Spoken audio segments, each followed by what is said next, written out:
is passion. Obsession. Someone you can't live without. I say, fall head over heels. Find someone you can love like crazy and who'll love you the same way back. You forget your head and you listen to your heart.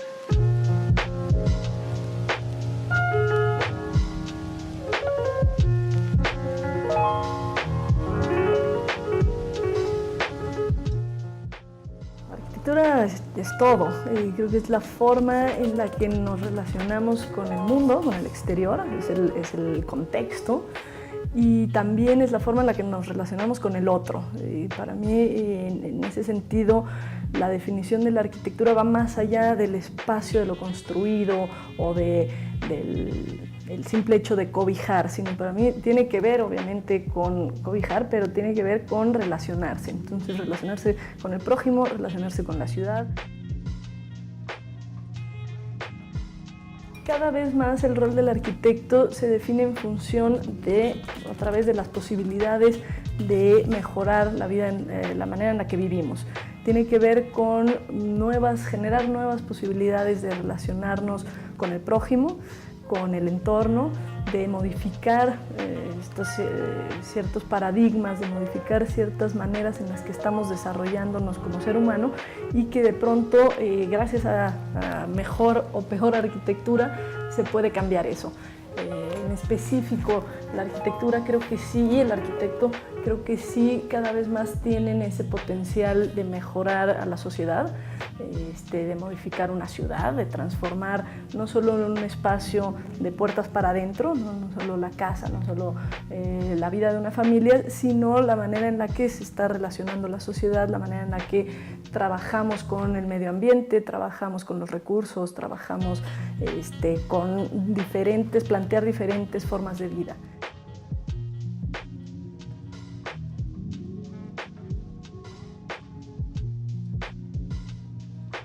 Saludos amigos, yo soy Línea Proyección, espacio dedicado a la arquitectura, al urbanismo y al medio ambiente. El día de hoy contamos con la presencia del arquitecto Mauricio Huaco, quien tiene hoy día la entrega del taller 9 de la UNSA. Muchas gracias arquitecto por permitirnos estar acá en su espacio y explíquenos un poco, primero todo lo que es el recorrido de su trayectoria y también cómo es que se ha desarrollado este taller. Perfecto, muy bien. Bueno, ante todo agradecerles por la visita. Es muy alentador ver que existen estos espacios de difusión y de presentación de avances y alcances que tenemos en las distintas universidades de Arequipa. Y espero que este trabajo que hemos desarrollado en este taller sea del interés de los que están viendo este programa. En realidad, nosotros trabajamos aquí en la facultad con un enfoque de taller vertical que no es sencillo de manejar por una serie de dificultades más que todo técnicas y logísticas, y también porque la propia infraestructura no nos permite tener un espacio de concentración unitario, ¿no? Entonces, si bien es cierto, manejamos un concepto de taller vertical, cada docente en cada nivel, en un momento dado, desarrolla un taller horizontal. La idea era tener al final de cada semestre una reunión, un reencuentro, y volver a afinar los avances de tal manera que se pueda afiatar un mosaico integral, territorial, espacial, con las premisas lanzadas en la primera etapa. Si bien es cierto, en algunos semestres sí hemos logrado acercarnos bastante a ese objetivo, ha habido semestres donde ha sido un poco más complejo, y sobre todo por las interrupciones que hemos tenido en el desarrollo académico, ¿no? Que son por motivos que ya todos conocen, y que de alguna manera nos han hecho estos cortes que impiden mantener una velocidad de desarrollo e interés de los alumnos y docentes en este proceso. Yo lamentablemente he tenido un tema de salud que atender, y esto también ha confabulado un poco en esta interrupción, por lo que son situaciones imprevistas que suelen ocurrir y que de alguna manera la universidad y el propio docente tienen que resolver, ¿no? Junto con los alumnos.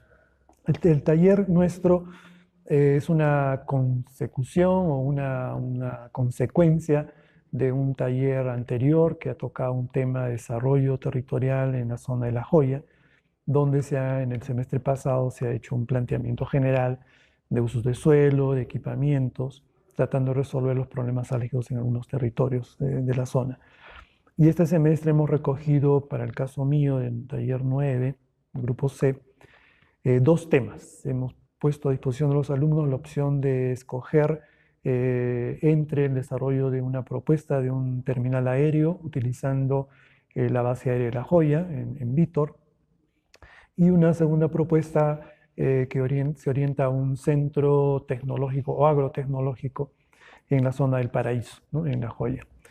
Los alumnos han decidido por cuál opción, y la mecánica de desarrollo obviamente ha sido poner mucho énfasis en la parte funcional, ¿no? En la parte de diagnóstico territorial y una propuesta funcional. Mi particular forma de desarrollar talleres es agotar en una mayor cantidad de tiempo el tema orientado al entendimiento de la función que van a desarrollar los alumnos.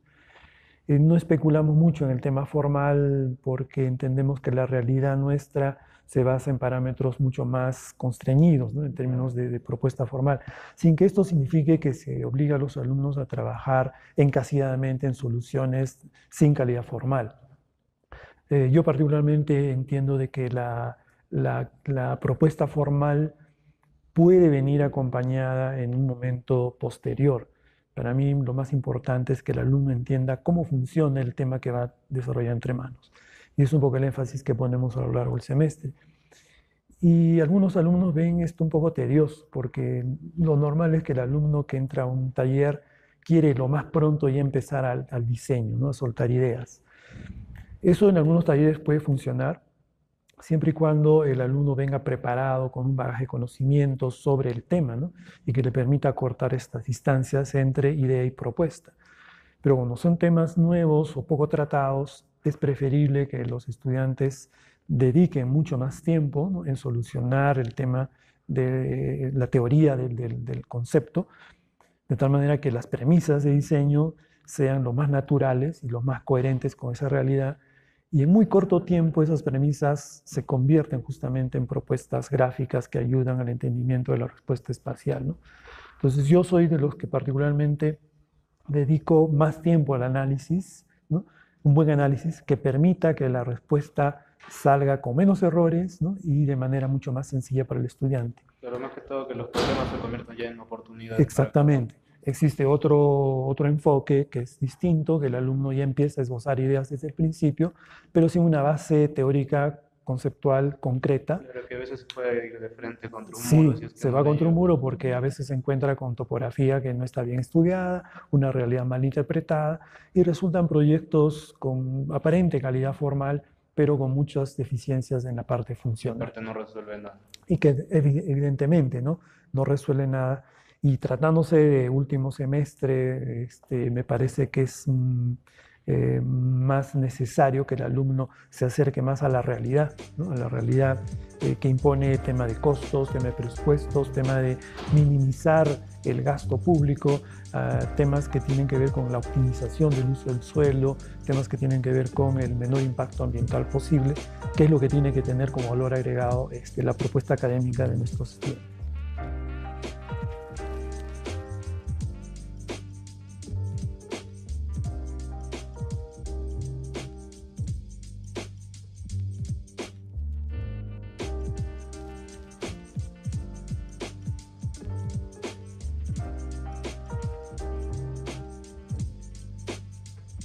Ahora, arquitecto, me comenta de que ha tenido para escoger entre lo que es un aeropuerto, un terminal de aeropuerto, Sí. y lo que es un centro tecnológico. Uh-huh. Son totalmente dos programas muy distintos, ¿no? Totalmente. Que, bueno, quisiera saber cómo es que ellos han llegado a resolver tanto el programa como también el problema que tienen alrededor con el contexto. Bueno, efectivamente, son dos escalas diferentes. Los requisitos de entrega también tienen una pequeña variación. En el tema sencillo se les exige más nivel de desarrollo y detalle, mucho más precisión en la parte programática, ¿no?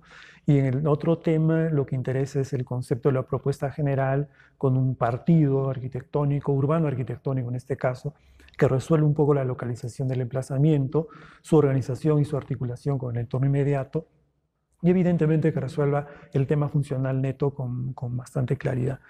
Curiosamente, en este semestre, los alumnos que han tomado el tema complejo lo han avanzado más, lo han desarrollado con mayor inquietud, probablemente por ser un tema poco novedoso, poco tratado en la facultad. Y en el tema sencillo, un poco ha habido cierta dificultad en entender el propósito funcional de una propuesta como la que se ha encargado, que es un centro agrotecnológico. ¿Existe alguna confusión en temas del modelo de gestión, por ejemplo, si es privado, público, parroquial? El tema de la organización funcional, quién dirige, quién organiza, quién administra. Y eso ha tenido un correlato, digamos, en algunas deficiencias programáticas del organigrama propiamente, que lo hemos tratado de resolver tratando de tomar los referentes, los estudios de caso, ¿no? Y los antecedentes para que los alumnos puedan tener un mejor entendimiento de cómo funciona realmente este tipo de actividades. Ahora, en la misma zona me comenta que fue en La Joya. En sí, ¿cuáles han sido las veces o cuántas han sido las veces que los alumnos han tenido que ir o con qué frecuencia han tenido que estar en el mismo lugar? Para Bueno, darnos cuenta de que, bueno, en tan corto plazo, ¿cómo es que se ha llegado a sí. desarrollar esto? El semestre pasado hemos tenido hasta 2 visitas de campo que han servido para que el equipo anterior, del semestre anterior, tenga las mejores bases para hacer un planeamiento general.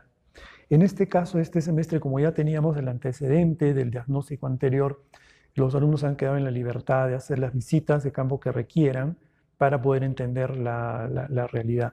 Bastaba con entender el diagnóstico. Y como es un tema cercano y que la gran mayoría conoce La Joya, la interpretación no ha requerido mayor esfuerzo para hacer visitas de campo No más era muy precisas. ajeno, más que todo. No, para ellos. no. Y como vuelvo a repetir, las interrupciones académicas nos han permitido capitalizar mejor estas oportunidades.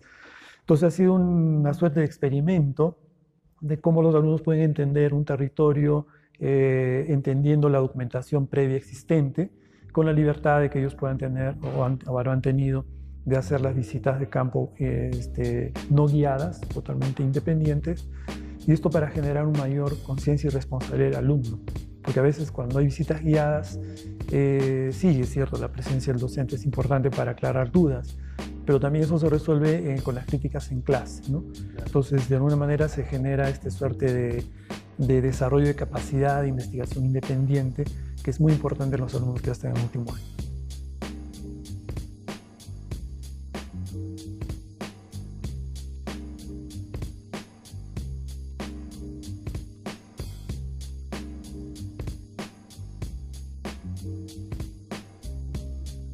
Arquitecto, un poco más viendo lo que son las ideas de lo que llega a desarrollar los alumnos. ¿Qué referentes usted quizá les ha comentado para que investiguen o ellos mismos de fuente propia o quizá algunas revistas que usted les haya dado? Bueno, los alumnos tienen a disposición las bibliotecas, tienen a disposición una serie de repositorios de otras universidades con estudios teóricos básicamente. Tienen las tesis que se han desarrollado anteriormente en esta facultad y en otras facultades y tienen toda la información existente en plataformas virtuales. El sílabus del curso propone una lista de bibliografía casi estándar que se plantea para alumnos de noveno semestre. Adicionalmente, se les hace la recomendación de visualizar videos donde existen informaciones de casos reales, que los traemos en clase, los pasamos, los pausamos y discutimos sobre algunos temas reales. Entonces, todo lo que puede ser loable o no acá. Claro, entonces un poco la mecánica ha sido traer filmaciones de casos reales y hacer las pausas durante la exhibición del video y hacer comentarios críticos, ¿no? De tal manera que el alumno está viendo un objeto real en funcionamiento y está recibiendo parte de la cátedra las críticas o las observaciones de las bondades que pueda tener esta propuesta. Críticas buenas o malas también. Exactamente. ¿No? Y me parece que ha sido una buena, digamos, ha sido bien apreciada por los alumnos, porque a veces recomendar bibliografía, sí, la puedes recomendar, pero ¿qué garantía tienes como docente de que efectivamente ha sido leída, bien interpretada y bien aplicada? Pero si vemos, digamos, un video de un hecho real o un paseo virtual y lo comentamos en clase, el alumno está por 2 vías entendiendo el problema, visualmente, con la crítica del docente y también con la conversación de los demás alumnos. Entonces, mucho más preciso. esa mecánica me parece que es interesante, es un tanto novedosa, pero creo que tiene mucho potencial para poder desarrollar otras formas de hacer llegar al alumno, a los estudiantes, problemas reales con comentarios, digamos, en clase sobre hechos que están visualizando. Y un poco que también forma la personalidad como profesional y cómo pueden trabajar más adelante en grupo en algún tipo de tema de referente, ¿no? Sí, lo que dices también es cierto, porque a veces uno puede ser muy buen diseñador, pero un pésimo vendedor de ideas. Y lo que debe aprender el alumno es que cuando sea arquitecto, tiene que saber vender su proyecto. Y si eres tímido en conversar, no tienes contacto visual con los clientes o no sabes cómo explicar tu proyecto, eso también es una gran deficiencia que lamentablemente no enseñamos en la universidad. Entonces, estas oportunidades de dinámicas en clase, en taller, ayuda a entender qué deficiencias tiene el alumno, se le sugiere levantar la voz, tu postura, haz contacto visual, suéltate, utiliza un lenguaje correcto, técnico. Muchos alumnos utilizan un lenguaje doméstico y se les hace esa crítica de que ya tienen que mejorar su nivel de comunicación en ese sentido.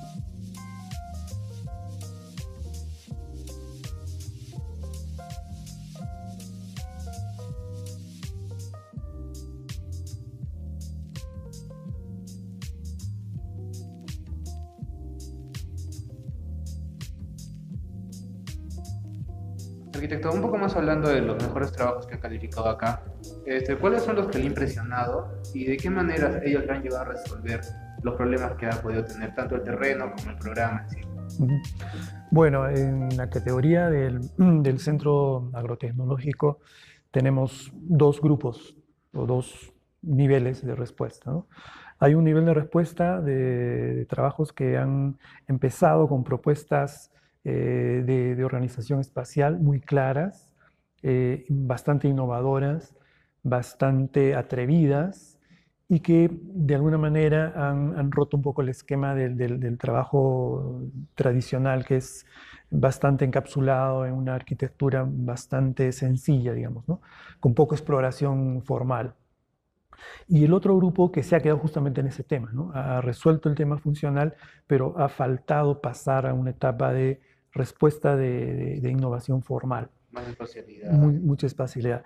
Creo yo que la razón o la causa que puede explicar este segundo grupo, que está en un nivel un poco inferior, es el deficiente entendimiento de la estructura, de los soportes estructurales, ¿no?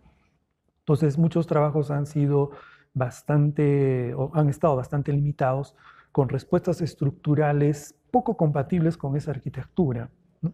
De tal manera que deprecian la calidad del espacio interior, se limitan demasiado a soluciones de arquitectura doméstica. Probablemente los alumnos ven o tratan de aplicar la estructura que ven en sus casas, probablemente en ambientes de uso cotidiano, y la falta de exposición a nuevas tecnologías constructivas creo que está socavando esa libertad que pueden tener para explorar soluciones totalmente innovadoras y novedosas. Entonces yo creo que el grupo que ha resuelto el tema con mejor libertad, digamos, formal, sin sacrificar el aspecto estructural, ha tenido ese soporte, ¿no? de pregrado de semestres anteriores, donde ha logrado entender realmente la dinámica entre estructura y arquitectura. Y el otro grupo que todavía parece que trata de imponer una solución estructural. Yo les decía en medio en broma, quien ha planteado esa estructura en tu proyecto no ha participado en el proyecto. Probablemente es un ingeniero que conoce poco de arquitectura.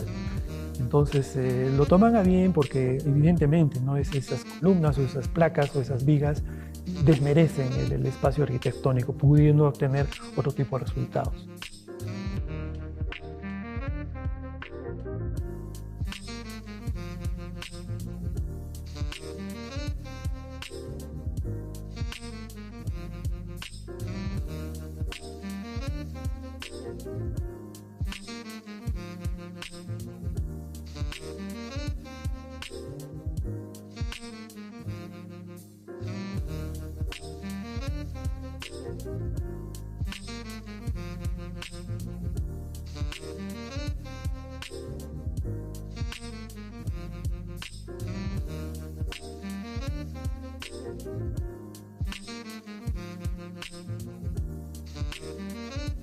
funciones. ¿Qué bondades y qué falencias desde que usted fue alumno Sí. a lo que hoy día ve y también de estos alumnos que se van a los que pueden venir para que tengan como recomendación? Sí, mira, yo estoy enseñando talleres ya más de 10, 12 años.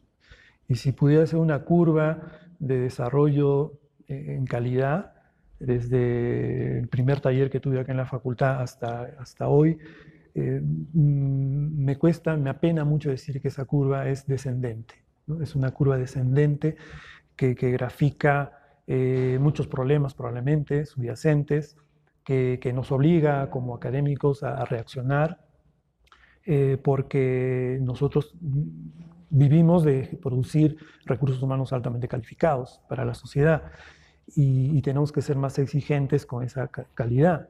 Pero si al exigir esa calidad no hay una respuesta, una reacción de parte del estudiante, vamos a tener graves problemas que resolver en el corto plazo. Entonces, yo lamento decir que esa curva es descendente. Alumnos extraordinarios que siempre he tenido en los últimos 8 años, siempre ha habido uno o dos súper extraordinarios, destacadísimos que ya están afuera haciendo doctorados y todo. Eso me orgullece. Y siempre les he dicho, basta que uno esté en ese camino, yo me voy por satisfecho como docente. Pero en los últimos 5 veo que no hay, digamos, un destaque, no hay esa replicación, o diría yo esa multiplicación. Si antes tuve 1, quisiera tener 2, el siguiente 3, el siguiente 4, pero no hay. Entonces, esa curva descendente para mí es preocupante. ¿Y a qué cree usted, disculpe que interrumpa, pero qué cree usted de que llegue el alumno a ser así? Quizá por mucha tecnología o porque no lo toma muy en serio la carrera. ¿Por qué esta diferencia? Bueno, podría haber varias causas. Es un motivo de una investigación, me gustaría incluso hacerla. Podría yo especular con que el alumno no está totalmente convencido que es de su carrera. O sea, la siguen porque alguien lo dijo, porque lo obligaron. Algunos en tercer año podrían ya desistir, pero por un temor continúan. Se nota que estás en quinto año y esta no es tu carrera, pero estás obligando a venir. Y es muy forzada, digamos, la actuación del estudiante y eso me parece preocupante. 2, que están, como tú bien has señalado, abusando de la tecnología, ¿no? Siempre he escuchado que lo peor que puede hacer el alumno es utilizar plataformas virtuales para el desarrollo del trabajo, cuando anteriormente la relación era mente, mano, vista, papel, ¿no? Y la idea se traducía, digamos, directamente con la mano. El propio ejercicio de graficar, de esbozar, de dibujar la idea espacialmente, promueve mayor entendimiento de lo que vas a diseñar. Pero si ese trabajo, esa responsabilidad se la dejas a una máquina, tú como diseñador ya pasas a un segundo plano. Quien estaría capitalizando la respuesta es una máquina que lo resuelve todo de una manera totalmente fría, hasta a veces preconcebida con los mobiliarios o el abuso de mobiliarios que se hace en las plantas. Y es muy poco, digamos, lo que el alumno diseña. Yo me acuerdo como estudiante diseñaba mis propios mobiliarios, no había bibliotecas como ahora.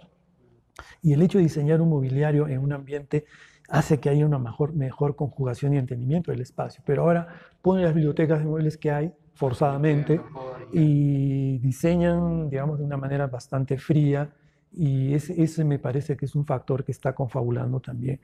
En alguna vez hemos pensado de pronto retrotraernos a la tecnología, un pedazo de tiempo de la fase de desarrollo académico, para obligar justamente a ese regreso, a ese retorno del entendimiento más vívido de la arquitectura, ¿no? El hecho de tener un papel en blanco, un lápiz y la mano. Ese ejercicio es importante. El otro tema también creo yo que es el abuso de la fotografía. Se ahogan con tanta información. Muchas veces hemos sugerido al alumno que vaya al campo con papel y lápiz y que dibuje lo que está viendo. Y obviamente el hecho de estar con un papel en blanco y un lápiz, lo que te va a obligar es a dibujar con muy pocas líneas la información más útil de lo que estás viendo.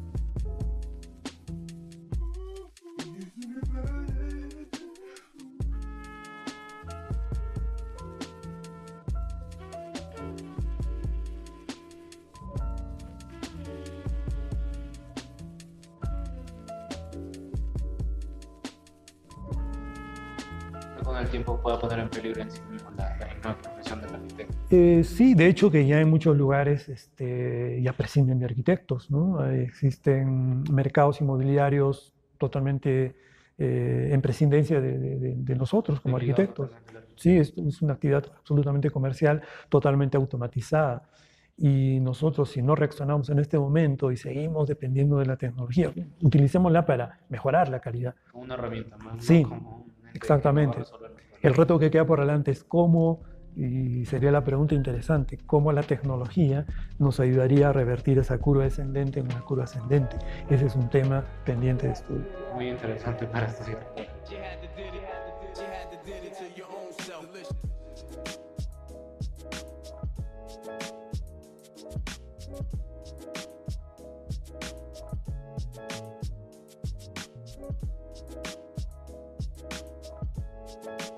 Arquitecto, para finalizar, ¿qué recomendaciones o qué palabras de aliento nos puede dar a nosotros como futuros arquitectos o a las mismas personas o chicos que quieran tomar esta carrera tan bonita? Bueno, primero creo que tienes que estar enamorado de la carrera desde antes de iniciar. O sea, tienes que estar enamorado de la ciudad, enamorado de los espacios públicos, enamorado de los edificios emblemáticos, enamorado de la idea de ser parte de la construcción de tu ciudad, de tu barrio, de tu país, ¿no? Ese es un aspecto fundamental. Segundo, que tengas que estar absolutamente comprometido con lo que vas a hacer, ¿no? En la carrera, y que jamás piensen de que en 5 años se termina de estudiar arquitectura. Eso es una mentira, ¿no? La arquitectura se estudia y se aprende todos los días del resto de tu vida una vez que ingresas a la facultad. No se deja de estudiar, no debería dejarse de estudiar. Y tercero, creo yo de que hay que hacer un gran esfuerzo para poder entender que el rol de la arquitectura no es un rol que debe alimentar el ego de las personas. O sea, yo quiero ser un famoso arquitecto. El rol de la arquitectura es más altruista.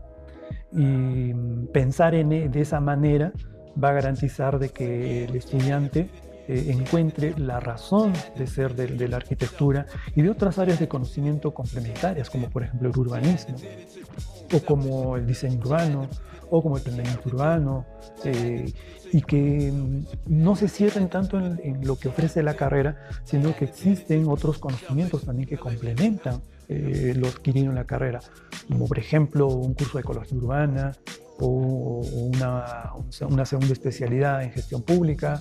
Entonces son un conjunto de conocimientos que van a poder construir un árbol muy frondoso para que el estudiante de arquitectura se sienta seguro de esta carrera y que al final le rinde o le brinde la posibilidad de ser autónomo en la vida, ¿no? O sea, vivir de la carrera, ¿no?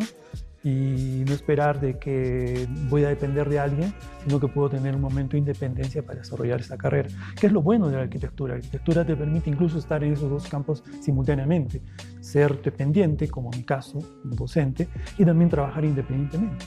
Pues muy pocas carreras te brindan esa oportunidad, y eso es algo que deben entender los futuros estudiantes de arquitectura y los que están por graduarse. Muchísimas gracias nuevamente por la visita.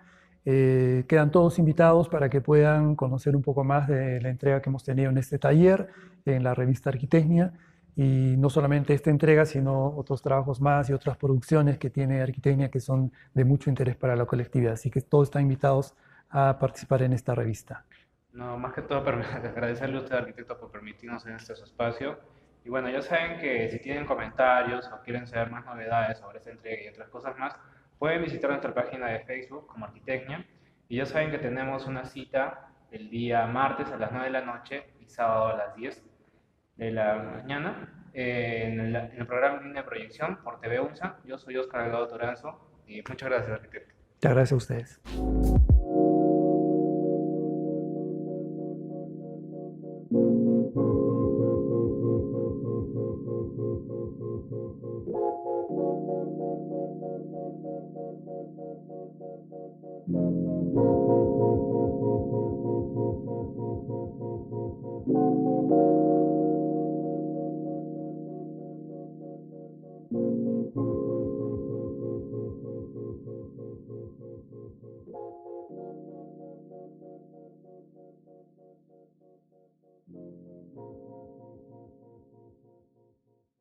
Saludos amigos, esto es Línea de Proyección, espacio dedicado a la arquitectura, al urbanismo y al medio ambiente.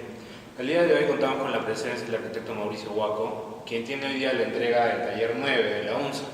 Arquitecto, muchas gracias por permitirnos estar acá en su espacio y explíquenos un poco de qué ha tratado primero toda su... Eso lo editamos.